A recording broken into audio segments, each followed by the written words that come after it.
In the break, I got some questions about the homeworks. No, I have not sent out any confirmations yet. I wasn't overly fit last week, and I just need to go through all of them. But you should get corrections before Thursday. If you don't get corrections by Thursday, when the class happens, then something did go wrong with your homework. So don't know more at this point. Then there were only 2 homeworks, and many of you are in groups of 3. I said at the beginning that I want to see encrypted email from encrypted something sent by email from each person involved. So if you're the 3rd person who has so far been not sending either of the 2 homeworks, then please send Gustavo and me something. This is an email to satisfy my requirement. Fine. Do it soon, because, well, as I said, by Thursday I will want to have corrected all the homeworks, and I would very much like to, at that point, hand in the sheet with, yes, these students all got the following grades on the homework. And if you're the 3rd person, you're holding back your group from getting a grade. And you're holding back me from submitting the grades. Okay?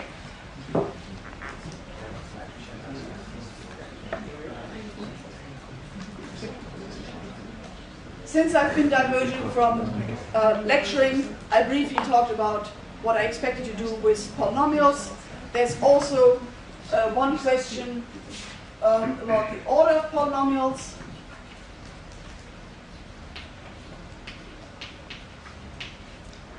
Your task line is you bring it down to irreducible polynomials.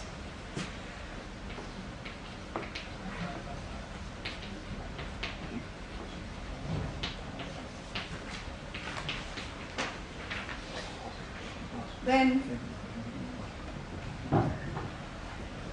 let's assume that none of them is as higher powers, so you have, say, f1 times f2. f1 is not the same as f2, and these are your irreducible factors. Then you know this guy has degree n1, and so the order of f1 divides 2 to the n1 minus 1.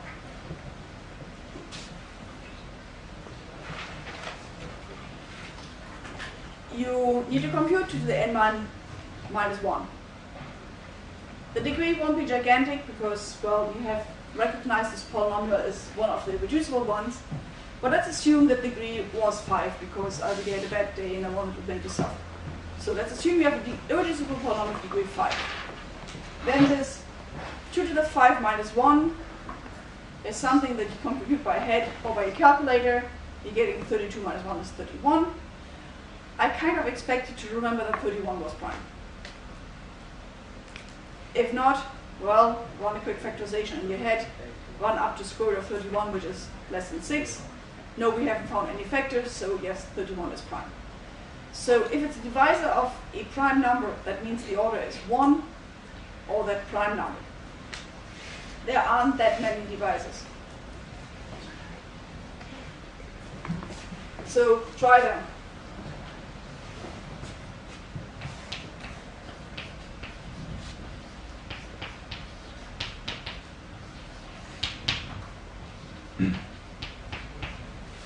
Say if it's a prime number, you just try 1, and since the polynomial is not equal to 1, it won't be degree 1, order 1, so the other one is a prime number. You don't need to try that.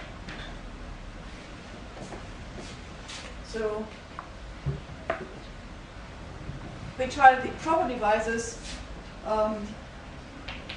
if x to the whatever k is not congruent to 1 mod f of x for all prime divisors of 2 to the n minus 1. You can just conclude it must be 2 to the n minus 1 itself. Then the order of f1 is equal to 2 to the n minus 1. Yeah, so on a good day, if you find, say, the degree is 3, then 2 to the 3 minus 1 is 7, 7 is prime, you're done. On a day where I'm giving you a degree 4 polynomial, those are the interesting days, because then 2 to the 4 is 16 minus 1 is 15, which is 1 times 1 or 3 or 5. Can't be 1, but you have to check 3, you have to check 5. That means work. That means you take the third power of x, you reduce mod the polynomial. Is it 1? Yes, no. It's not 1. You multiply by x, you multiply by x again. You reduce mod f. If it's 1, you have found order 5. If it's not 1, you're done. It must be 15.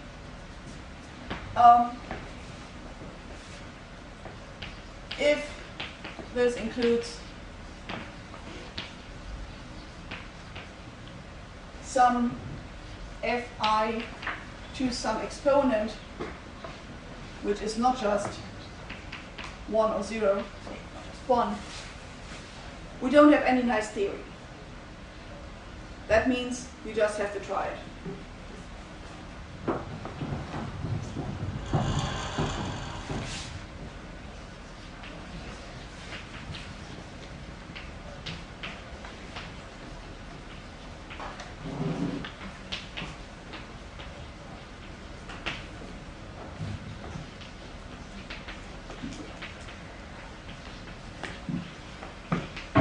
So then it is still limited by 2 to the degree minus 1 of this degree times e.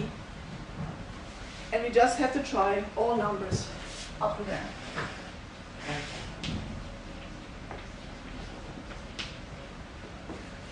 So we have 2 to the degree of this fi times e, because, well, the degree is actually e times that, minus 1. I'm not saying I will never do this, because I might feel like I'll squeeze in a x plus 1 squared. That would be such an example. But then you're dealing with a degree 2 polynomial, and you have to try up to degree 3. I mean, up to order 3. I consider you competent to try that. Plus, if you're reducing mod the polynomial degree 2, you know it can't be 1 or 2. Well, it could be 2. It can't be 1, because there's no reduction. So this is a doable computation. For the factorization, I should add as well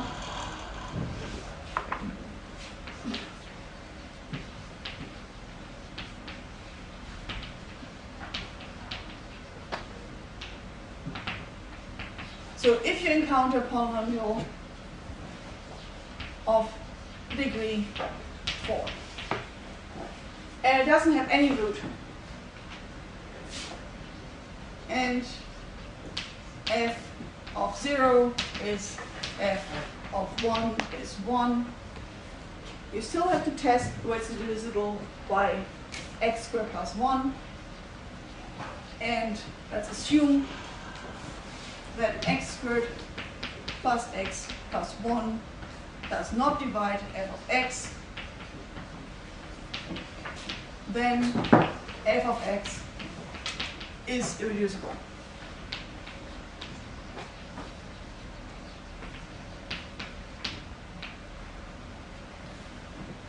So that would be if I really wanted to spend a long time on the LFSR exercise. Then I give you something of a degree 4 polynomial. You check for roots, that's easy. You check for divisibility by x squared plus x plus 1. If it's not divisible by any of those, this means by x, this means by x plus 1, this means by that, then your degree 4 polynomial cannot factor, because it can either factor as it has a linear factor and then stuff, whatever that is.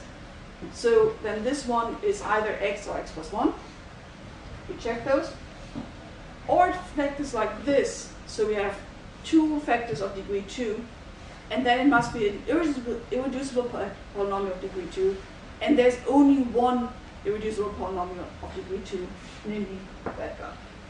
We check for it, it doesn't divide it, so we're good. That is all the tools you have available for factorization.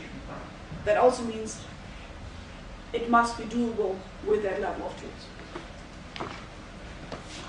Okay, any further question on factorization or such, please ping me on Thursday. There were questions what we're doing on Thursday. So Thursday is no new material. There's going to be a normal exercise class with an exercise sheet and then 2 hours of your favorite questions. I'm willing to stand at the board and explain something if everybody asks me the same questions.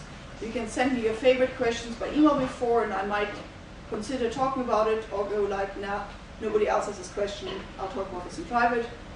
For the whole Thursday, there's going to be me plus a teaching assistant, either Gustavo or Lorenz. So we're trying to have enough manpower there. Now, some new stuff. Something I actually wanted to tell you today, namely Shamir Secret Sharing.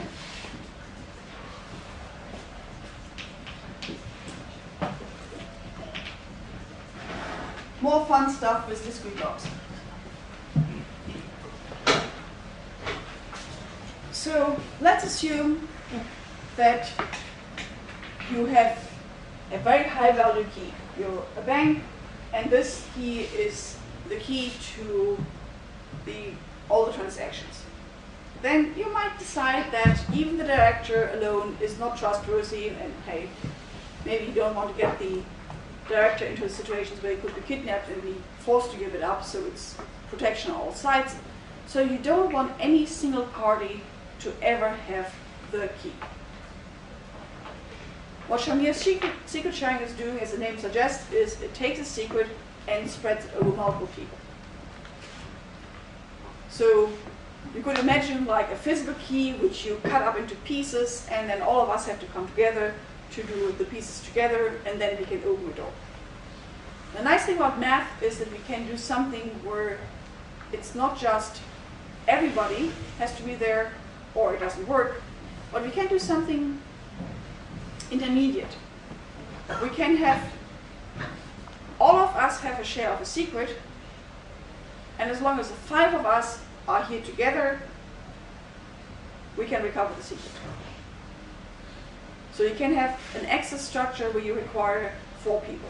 For banks, if you have like the physical world, they usually require you to come, and then one of their people comes with the keys. So there's a lock with 2 keys, and only if both of you are there can you open the door to your secret vault or something, I'm told.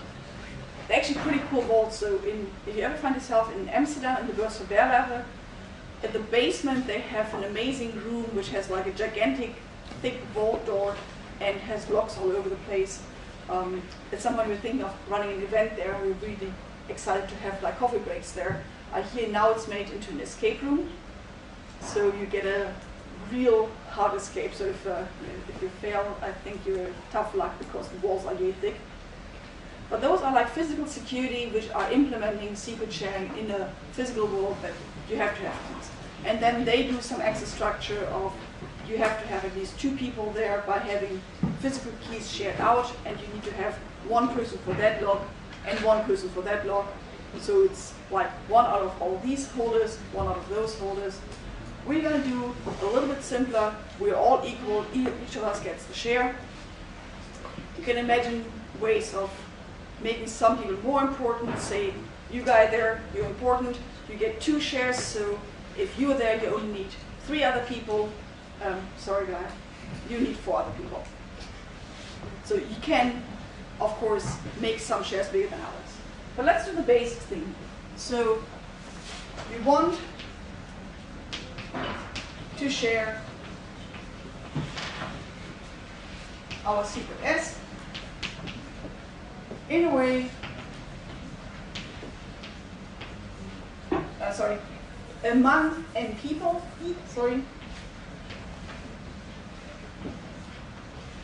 n people in a way that any t of them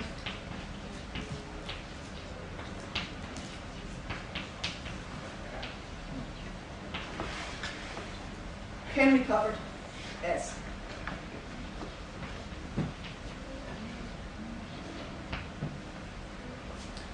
At the end of this, I will say, well, we don't actually want to recover it, we just want to use it. And so some of the exercises on Thursday are also going to get you to think about how you can use this in a way so that you don't ever have to combine the secret. Because if at some point somebody knows a secret, like if we you come across, so you and the three of them meet and you come up with a secret, there's no guarantee they will ever forget it.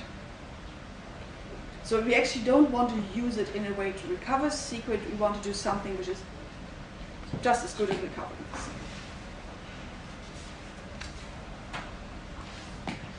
Or use the shares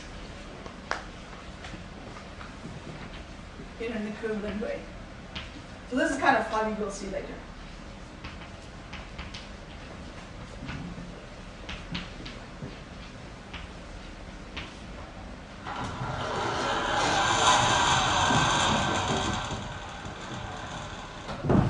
Now what Shamir has observed is that if you have a polynomial of degree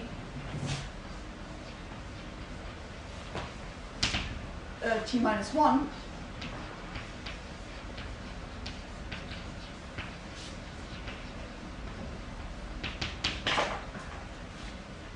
is uniquely defined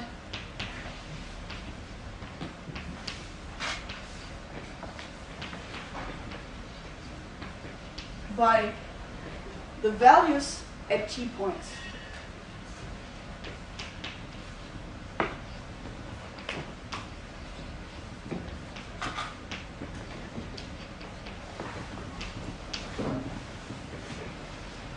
So easiest example, if you have a polynomial, so that's a degree 1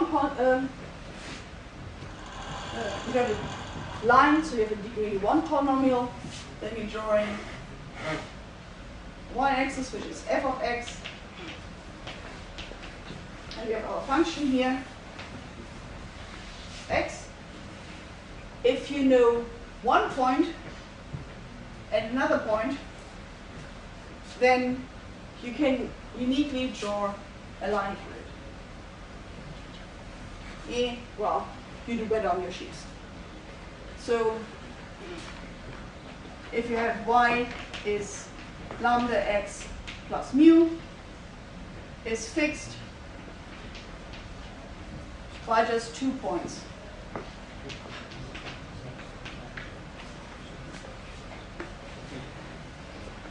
But if you have those 2 points and somebody tells you, oh yes, those points, I know for sure they're on a quadratic equation.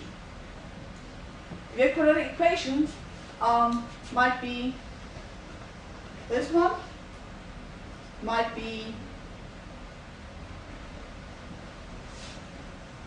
this one, might be, well, okay, might be this one. All of these would be quadratic equations.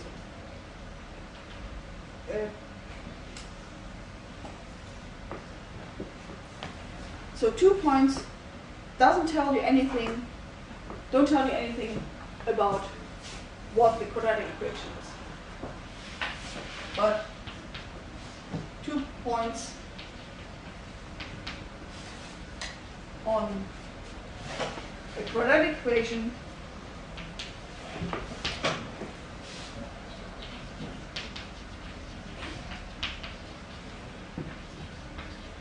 do not give any information.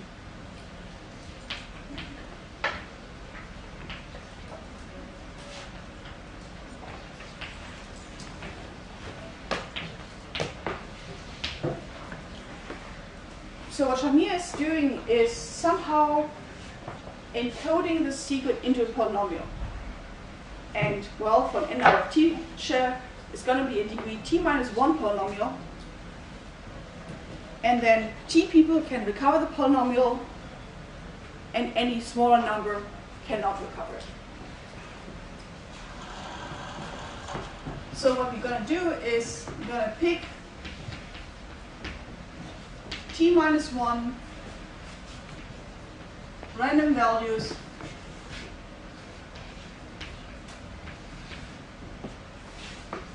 fi for I less than 1 larger than 1, less than t minus 1. And these guys are going to be lived in some fine field.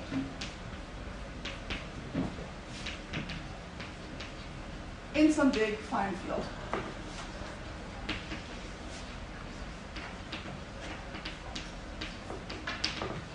We could do this over the reals, we could do it anyway. I don't want to deal with precision, so I'll deal with it over some big fine field. And then we're going to put our polynomial f of x as fi x to the I. Okay, this will have constant term 0. And then we add our secret. So the s is going to be the constant term. I runs from 1 to t minus 1. So now the important question is, where is this point? On the line, we have 2 points, so we identify this was our secret. On this quadratic equation, it could be that point, it could be that point, it could be far down here where this one crosses, it could be far up there where that one crosses, or any other point in between. So we're now going to give each party some information. So party 1 will get this value. Party 2 will get this value. Oh, this was what we used before. Party 3 will get this value. Party 4 will get this value. So here would be an example for the line that parties 2 and 4 decided to recreate the line. And if it was a line, they got everything, they compute this value. But if it's a n out of 2, n out of 3, so for degree 2 polynomials, then they didn't get any information. So then give party I the value f of I. Very important, there is no party 0. Party 0 will be getting s. That's the one value which we're not allowed to hand out.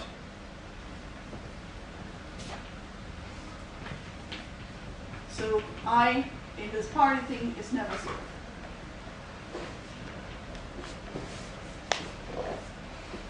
Okay, so then you would like to have some formula for how we recover this, and I always get this wrong. So, I mean, math-wise, it's clear. If you have t points on the degree t minus 1 polynomial, you can recover those. Over here, this is where our n comes in. Our p is so large, we have definitely more than n possibilities to evaluate, so we just can give one point to everybody. One evaluation point. So then recovering it, you probably have, hope it's over soon. Oh, thanks. For recovering it, there's something called Lagrange interpolation, which is formalizing the steps that we would be doing. I mean, we don't want to be standing there with a piece of chalk and drawing pictures, right? Could be doing this, but much easier to recover the whole thing. So recover S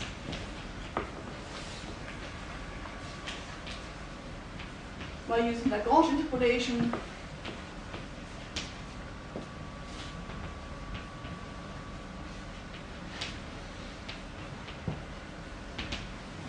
So S, I'll get my cheat sheet. I know I've done this before where I did this wrong. So S is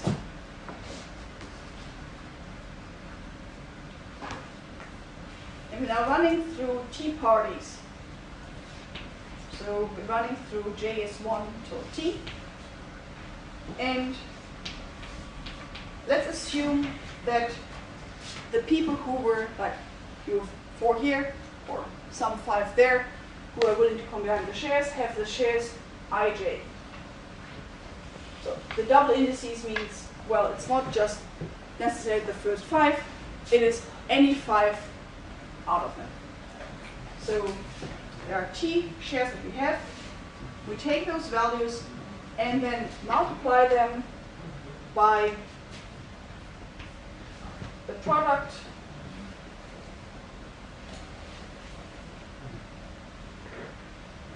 my sheet says it's like this, so I'll trust it for the moment.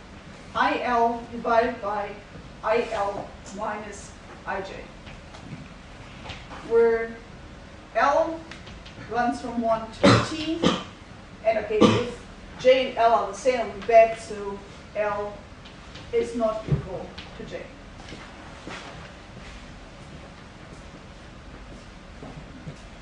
Does this thing make sense? So let's assume we would have the value at 0. Wait. So if the value at 0 comes in here, then we have IL divided by IL, so that's 1, and then we just have the value at 0. So sanity check is fine. I sometimes make a sign error there, but this looks pretty convincing. If it's not exactly this, it's that upper sign, but I think it's this one.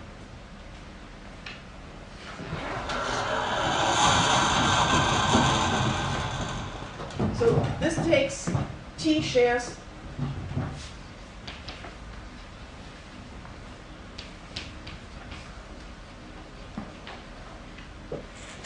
I1, I2 till I2. So it's some formula, and we can do that. So now we have our S back. The uncertainty of what this polynomial is means there's no information if you have fewer than T shares. So fewer than T shares.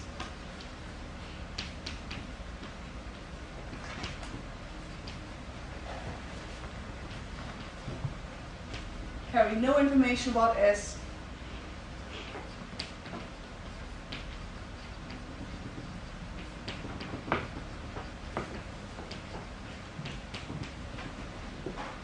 Oh, if I claim this, the proof is I can make, say, if 1 was not one of the shares, then I can just claim I can take any, for each value of S that I want to reach, I can find a value f over 1, so the polynomial would pass through it. If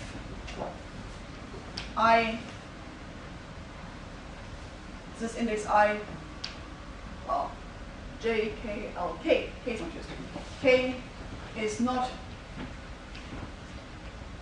in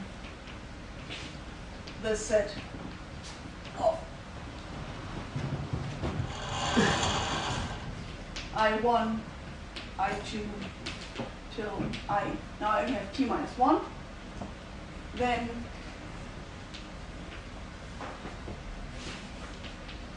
for each S prime, I can construct, or compute a value f of k that gives S. Gives this S prime. If you look at the formula up there, if the last one is missing, well, the right hand side is just some scalar. And so you can change this S to anything by what you want by fudging the last of those values. So if you need 5 and you only have 4, you have as good as if you had 0. So you're not gaining anything. So that's kind of neat.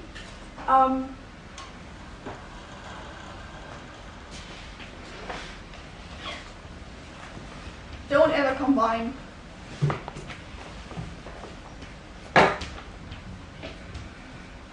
to S.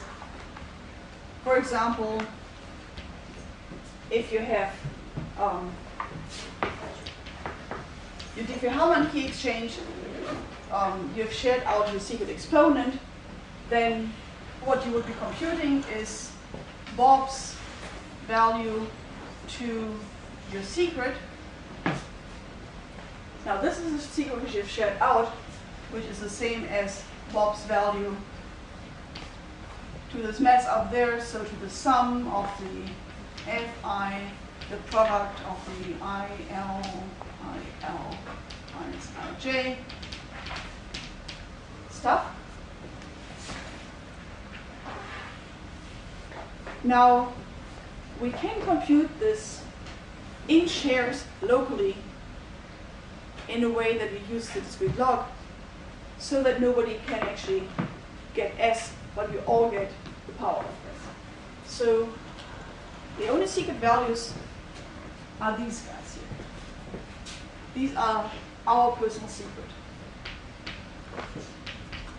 So what Ij does is computes, oops, there's a J missing here, computes HB to the Fij and sends this to somebody who wants to combine. So you are my shareholders. I now call upon 5 of you to send me something because I would like to do a Diffie-Hellman key exchange. And then the first 5 send me something. You will all send me this thing. You're not going to send me Fij. You're going to send me Fij in the exponent. So I can't actually access the Fij. But if I have those, then, well, that's just some number. So this thing is public.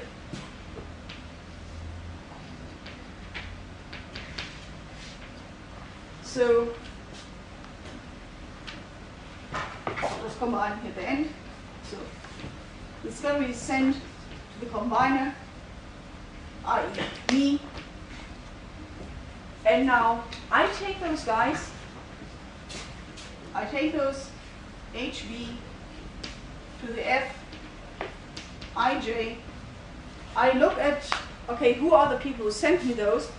Then I multiply each of your things, that means computed power, with a suitable part here. So I will compute these scalars, which I can do. And I'm still missing the sum here.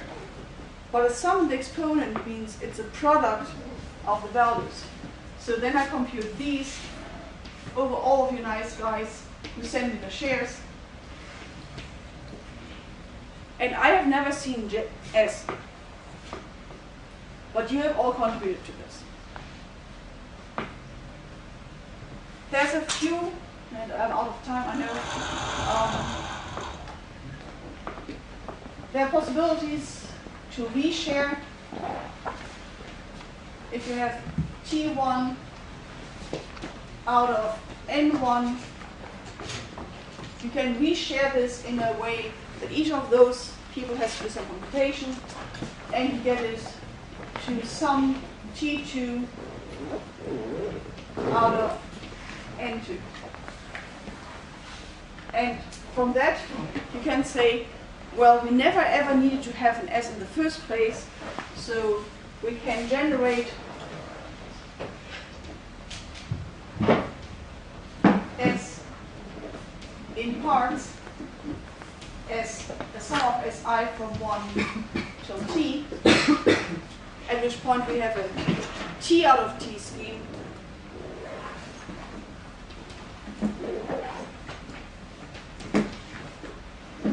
And then reshare.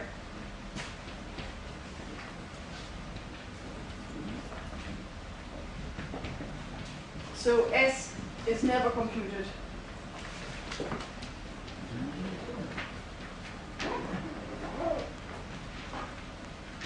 So we can totally do something where will be the combiner, but I'm not the person who's chosen S. Some T people of you have chosen S. That made our public key. And there's never at any moment anybody who held everything and has to forget it. So Shamir Secret Sharing is a pretty damn powerful thing. I gave you a quick sketch of how we do in Diffie-Hellman. On Thursday, you're going to look into how we do the same thing, say, with RSA. With that, well, thanks for your attention. See you Thursday.